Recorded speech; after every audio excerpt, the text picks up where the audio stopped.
Ce qui risque de te tuer si t'es un bodybuilder professionnel ou un bodybuilder amateur, puis tu prends shitload de stéroïdes anabolisants, c'est la pression sanguine, je l'ai souvent dit. Dans le fond, je t'explique un peu comment régler ta pression sanguine pour tous les utilisateurs d'anabolisants. Premièrement, qu'est-ce qui cause la pression sanguine? Ça peut être multifactoriel. Il faut savoir que la pression sanguine va être principalement causée par une déshydratation puis une rétention d'eau. Puis, il faut savoir que la déshydratation à long terme peut causer une rétention d'eau. Alors, premièrement, comment que tu peux être déshydraté? Tu as plusieurs choix. Dans le fond, si tu manges trop de sel par rapport à la quantité de fluide que tu bois, tu vas augmenter ta pression sanguine parce qu'il faut que tu dilues la quantité de sel que tu manges. Alors, dans ce cas-là, tu vas augmenter ton eau pour éliminer le sodium. Pourquoi la majorité des gens font de la pression sanguine? Parce qu'ils mangent du McDo, de la nourriture riche en sodium, plein d'agents de conservation, parce que c'est pas ton sel que tu ajoutes qui a plein de sodium, mais les agents de conservation, et qui boivent peu d'eau, ce qui augmente la pression sanguine. Ensuite, si tu continues à faire de la pression sanguine en augmentant ton eau, ça peut être que tu manges assez bien. Moi, j'ai déjà vu la haute pression parce que les gens n'avaient pas assez de sodium puis d'électrolytes. Alors, tu peux augmenter ton sodium puis voir comment que ça va. Moi, normalement, le sodium, je vais à 2000 mg par jour minimum avec un 4 litres d'eau minimum. Ce qui veut dire que tu as 2 litres d'eau par 1000 mg de sodium. Aussi simple que ça.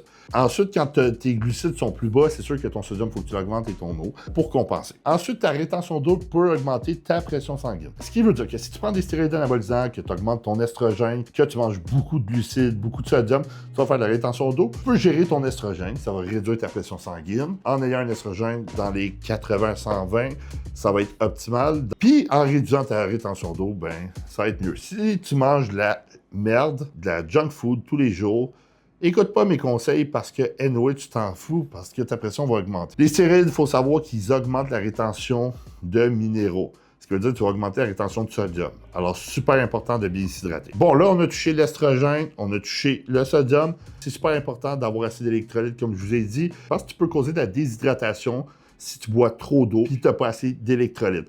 Parce que ton muscle et ton sang n'auront pas assez d'électrolytes pour retenir l'eau. C'est pour ça que c'est aussi déconseillé de boire de l'eau distillée, parce que l'eau distillée ne contient pas de minéraux. Ensuite, pour réduire ta pression sanguine, tu peux aussi perdre du poids, ce qui va fortement aider. Si tu perds du poids, tu risques de réduire ta pression sanguine, ça va venir avec. C'est pour ça que les obèses font de la haute pression majoritairement. Il faut savoir que faire du cardio, ça va t'aider à réduire la pression sanguine, t'aider à mieux respirer. Super important, faire des steps aussi, un 10 000 pas par jour, 150 minutes de cardio par semaine.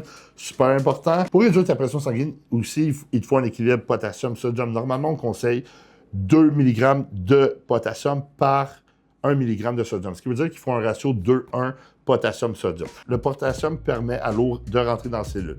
Le sodium va faire de l'eau extracellulaire, surtout si tu manges beaucoup de glucides. Ensuite, n'oubliez pas que les stéroïdes vont favoriser la haute pression sanguine. Chez certaines personnes, ils ont besoin de manger d'énormes quantités de nourriture, ce qui va aussi favoriser l'augmentation de la pression sanguine due à l'augmentation des glucides. Pour quelqu'un qui va être porté à faire de la haute pression parce qu'il mange trop de glucides, moi, je vais réduire les glucides et augmenter les lipides. Ça peut être une solution parce que les glucides vont faire de la rétention d'eau et beaucoup plus d'eau. Alors, en augmentant les lipides, diminuant les glucides, tu vas faire moins de rétention d'eau, ce qui peut être un plus pour quelqu'un qui fait de la haute pression. Mais quand tu es sous anabolisant, honnêtement, des fois, il n'y a rien à faire, ta pression. Peu importe le liquide que tu bois, le sodium que tu manges, le cardio que tu fais, puis normalement, si ton pourcentage de gras n'est pas élevé, tu prends tout ce qu'il faut. C'est dur de ramener sa pression sanguine. Alors, des fois, il faut que tu prennes des médicaments, tels que telmisartan. Le telmisartan va permettre d'éliminer le sodium au niveau des reins. Ça va protéger les reins. Le telmisartan va permettre de réduire la pression sanguine. Puis le telmisartan va augmenter tes niveaux de potassium, ce qui va éliminer de l'eau. Il faut savoir qu'il existe aussi des calcium blockers, tels que amlodipine, qui est un des médicaments les plus efficaces pour réduire la pression. C'est encore haute avec du telmisartan. Ça peut être une option. Ensuite, si ta pression sanguine, elle peut être haute aussi parce que ton battement de cœur cardiaque est trop élevé. Si on parle de tachycardie, etc., il y a des produits tels que des bêta-bloqueurs, qui sont des médicaments qui vont réduire le battement de cœur, qui vont être super efficaces pour réduire la pression si ta pression sanguine est causée par ton battement de cœur super élevé au repos. Sinon, il y a beaucoup de gens qui ne savent pas prendre leur pression, qui prennent des brassards trop petits, puis ils sont des bodybuilders, puis ça fait en sorte que ça fausse les chiffres, ou ils savent juste pas prendre leur pression, puis être tout le temps haute parce qu'ils savent juste pas la prendre. Puis ça, je vous comprends parce que je l'ai vu souvent. Je peux faire une vidéo pour vous expliquer comment prendre la pression. Ensuite, n'oubliez pas que la pression va causer d'énormes dommages sur votre santé. Ça va augmenter les problèmes de reins. Ça peut augmenter les risques de crise cardiaque, hypertrophie du ventricule gauche. Une haute pression sanguine est juste mauvaise pour ta santé. Si tu veux faire du culturisme ou du stock ou t'entraîner longtemps puis pas mourir jeune, regarde ta pression sanguine et regarde-la tous les jours. C'est sûr que le lendemain d'un repas riche, ça se peut qu'elle soit un peu plus haute.